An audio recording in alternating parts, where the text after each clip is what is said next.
Perdana Menteri ucap takziah kepada keluarga bekas yang di-Pertua Negeri Sarawak. Pakar Perlembagaan mahu Mahkamah dakwa Presiden PAS. Muhammad Zarkarshi bertahan pengerusi Suruhanjaya Siasatan Diraja Batu Putih. Giliran Mohzani Mahathir pula peroleh kebenaran lanjut tempoh pengisytiharan harta. Penganalisis beritahu DAP, biar UMNO sendiri raih undi Melayu. Muhammad Zarkarshi beritahu sudi terima jemputan podcast Rafizi.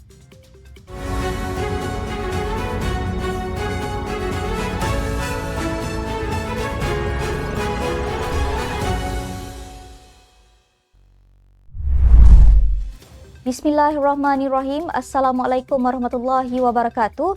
Salam Malaysia Madani. Bersama saya Asma Ismail dalam Netstep News edisi tengah hari 21 Februari 2024 bersamaan 11 Syakban 1445 Hijrah. Sebelum itu jangan lupa untuk subscribe YouTube Netstep TV dan follow Facebook Netstep Malaysia.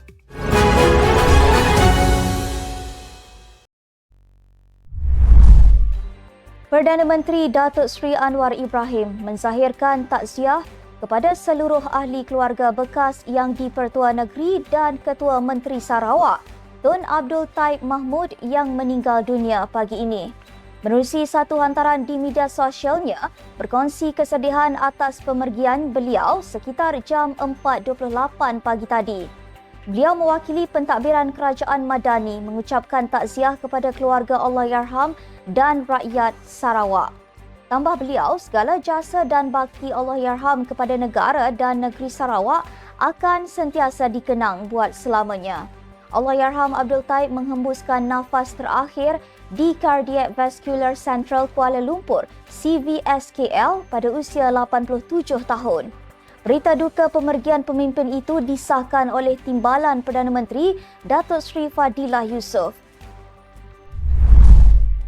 Peguam Kanan yang juga pakar perlembagaan Bastian Pius Van Dargon berkata, Peguam Negara perlu memulakan prosiding menghina mahkamah terhadap Presiden PAS Tan Sri Abdul Hadi Awang kerana menyerang badan kehakiman. Beliau tidak bersetuju dengan kenyataan Hadi terhadap sesetengah hakim yang mana tidak dinamakannya disebut sebagai kepala dan akal yang dipengaruhi pemikiran penjajah selain dikatakan bijak sini. Katanya kepada sebuah portal, ia adalah penghinaan terhadap mahkamah dan peguam negara. Seharusnya bertindak ke atasnya kerana melanggar sumpah sebagai ahli Dewan Rakyat. Dalam perbandingan jelas, Hadi mendakwa beberapa hakim terdahulu seperti bekas Lord Presiden, kini dikenali Ketua Hakim Negara, Tun Saleh Abbas, tidak melayan tindakan yang mahu menyingkirkan syariat Islam.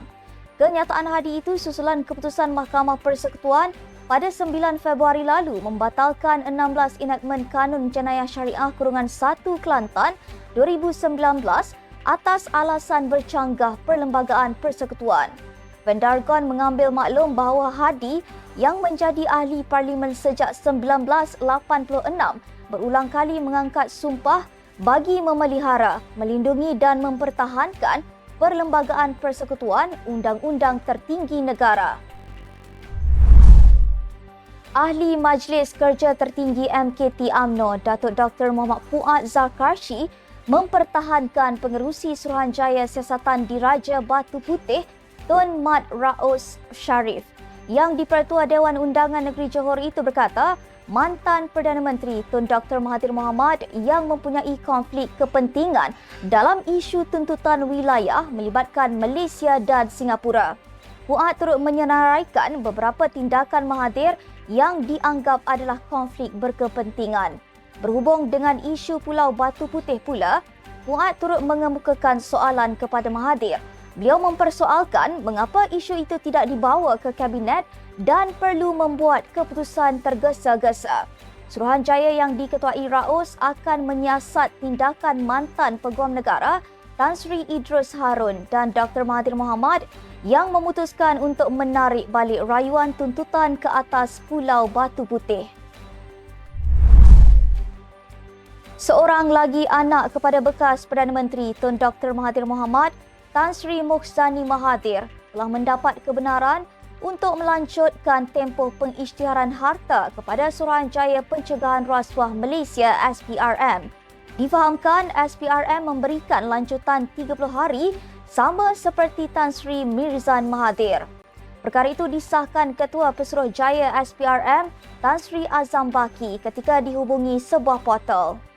Dilaporkan Mirzan dikehendaki mengisytiharkan segala aset alih dan tidak alih yang berada dalam pegangannya sama ada dalam atau luar negara dalam tempoh 30 hari dari tarikh notis dikeluarkan iaitu 18 Januari. Muzani pula disiasat mengikut Akta SPRM 2009 serta Akta Pencegahan Pengubahan Wang Haram, Pencegahan Pembiayaan Keganasan dan Hasil daripada Aktiviti Haram 2001. Menurut Mirzan dan Mohsani, mereka diminta untuk mengisytiharkan aset dari 1981 iaitu ketika Mahathir mula menjadi Perdana Menteri. Seorang penganalisis politik berpandangan DAP perlu menyerahkan kepada UMNO mengembleng sokongan pengundi Melayu untuk kerajaan perpaduan memandangkan ketidakmampuan komponen Pakatan Harapan PH meraih sokongan masyarakat. Azmi Hassan dari Akademi Nusantara berkata, DAP sepatutnya mengakui PH tidak dapat membentuk kerajaan perpaduan tanpa undi Melayu di bawah UMNO. Katanya, biar UMNO raih semula undi Melayu walaupun sehingga tahap mengkritik DAP dan bukan tanggungjawab UMNO meraih sokongan pengundi bukan Melayu. Katanya kepada sebuah portal, jika UMNO kelihatan lemah dan tidak mampu menangani DAP, pengundi mungkin beralih kepada Perikatan Nasional PN dan itu sudah berlaku.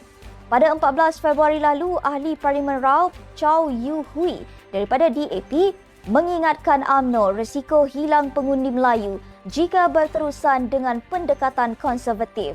Peringatan itu susulan UMNO menyuarakan bantahan terhadap cadangan Menteri Perumahan dan Kerajaan Tempatan Nga Komeng untuk mencalonkan Kampung Baru Cina di Selangor sebagai tapak warisan dunia UNESCO.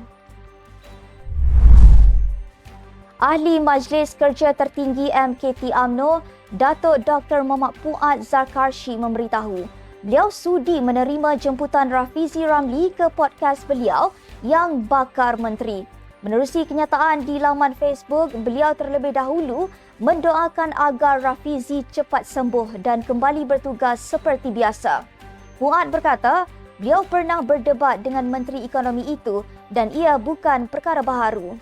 Debat itu menurutnya anjuran badan bukan kerajaan yang pro Parti Keadilan Rakyat yang diadakan di Auditorium Bangunan Sultan Salahuddin Shah Alam pada tahun 2016.